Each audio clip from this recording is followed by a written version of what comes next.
আগফালে বান্ধি দিয়ে আৰু কি ৰাইটিং পেড আৰু ৰিচিপ্ট বুক 3খন গাড়ী ষ্টাৰ্ট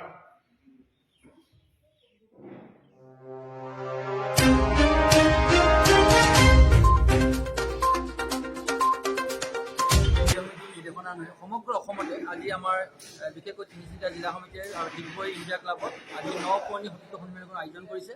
ইয়াত মানে প্ৰাক্তন সতীৰ্থসকল আহি তেওঁলোকৰ অতি ৰোমন্থন কৰিলে, খুব ভাল লাগিলে আৰু আমি ভাবিছোঁ তেওঁলোকৰ ৰোমন্থনে তেওঁলোকৰ পৰামৰ্শৰে আমি নতুন প্ৰজন্মই আৰু মানে সংগ্ৰামখন চলাই নিয়াত আমাৰ সুবিধা হ'ব।